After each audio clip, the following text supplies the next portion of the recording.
السلام علیکم۔ قبر کے سفر کی یہ ایپیسوڈ نمبر 5 ہے، جس میں ہم نے سٹوری یہاں پہ ختم کی تھی۔ چلیں سٹارٹ کرتے ہیں۔ انہیں کسی بھی سوال کا جواب نہ ملا تو وہ غصے سے چلے گئے۔ ان کے جانے کے بعد میری قبر میں تپش ہونے لگی تھی۔ میرے بائیں طرف سے ایک کھڑکی نما جگہ کھلی گئی تھی۔ اس کھڑکی میں سے آگ کے شعلوں کے ساتھ میری قبر قریب ہو رہی تھی۔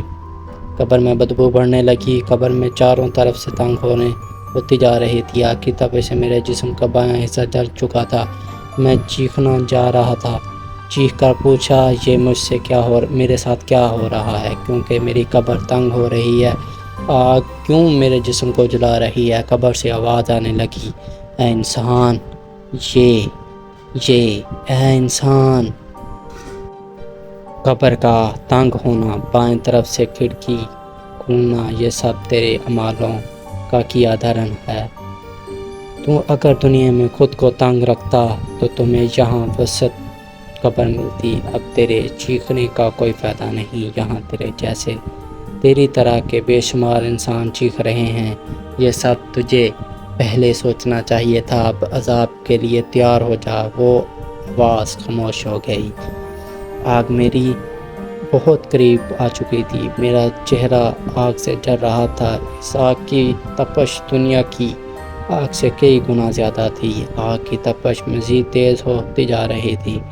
کچھ ہی لمحوں میں میرے چہرے سے ہو کر پورے جسم کو جلانے لگی تھی۔ بہت دیر تک میں آگ میں جلتا جا رہا تھا، چیخ رہا تھا۔ وہاں کوئی میری چیخ و پکار سننے والا نہیں تھا۔ کچھ دیر بعد میرے جسم سے آگ بجھنے لگی۔ میرے جسم کو ٹھنڈا سکون مل رہا تھا۔ میں نے پھر پوچھا، اچانک میرے جسم سے آگ کیوں بجھ گئی اور میرے جسم کو راحت بھرا سکون کیسے مل رہا ہے؟ میں تو گناہگار ہوں۔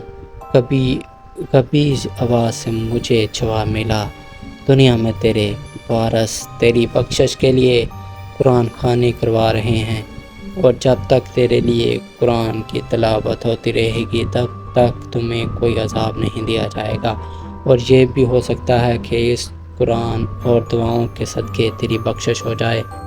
کافی دیر تک مجھ سے عذاب ٹلا رہا، پھر اچانک سے قبر میں وہی بدبو آنے لگی۔ گرم ہوا پھر سے چلنے لگی۔ پھر سے بائیں کھڑکی کھل گئی۔ پھر کبھی آواز آئی، دنیا میں تیرے وارث اب بھی اگر اپنے دوستوں اور دنیا کے سامنے نام بنانے کو چھوڑ کر تمہارے نام کا صدقہ خیرات غریبوں اور مسکینوں میں تقسیم کریں تو اب بھی تمہاری بخشش ہو سکتی ہے، کیونکہ خدا تب بہت خوش ہوتا ہے جب کوئی اس کے بھوکے بندے کو روٹی کھلاتا ہے۔ اب تو اپنے عذاب کے لیے پھر سے تیار ہو جا۔ اس کے خاموش ہوتے ہی پھر سے آگ جلنا، ناقابل برداشت بدبو۔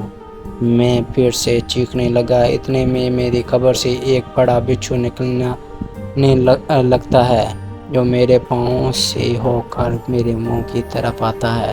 اتنے میں اس کے جیسے اور بھی بہت بچھو نکل آتے ہیں جو انسان ہاتھ سے بہت بڑے، موٹے، کالے اور خطرناک تھے، جنہیں دیکھتے ہی میں تڑپنے لگا۔ پھر چیخ کر پوچھا، یہ کیا ہو رہا ہے؟ مجھ سے کبھی آواز سے جواب آیا، انسان، یہ بچھو تمہارے گناہ سے پیدا کیے گئے ہیں۔ تم جو دنیا میں کسی کو گالی دیتے تھے، اس ایک گالی کے بدلے یہاں ایک بچھو پیدا ہوتا ہے، اور اب یہی تمہیں نوچیں گے۔ اس کے ایک ڈس سے تم زمین میں کئی نیچے چلے جاؤ گے اور پھر آؤ گے۔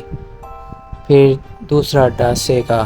جتنی تم نے گالیاں دی ہوں گی، جتنے بچھو ہوں گے، اتنی ہی بار تمہیں ڈسا جائے گا، اور اس کی تکلیف کا کوئی اندازہ بھی نہیں لگا سکتا۔ اور میں اس تکلیف کے بعد تمہیں احساس ہوگا کہ کاش تم نے کسی کو مذاق میں بھی گالی نہ دی ہوتی۔ وہ ان گنت بچھو تھے جن سے میری قبر پڑ چکی تھی۔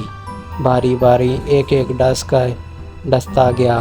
ان کے ڈسنے سے جو تکلیف پہنچ رہی تھی اس کا کوئی اندازہ بھی نہیں لگا سکتا۔ کافی دیر تک میں اس عذاب میں مبتلا رہا، تڑپتا رہا۔ جب مجھ پر وہ عذاب پوری پوری ہوئی تو مجھے بڑے جہنم میں لایا گیا۔ وہاں کی دنیا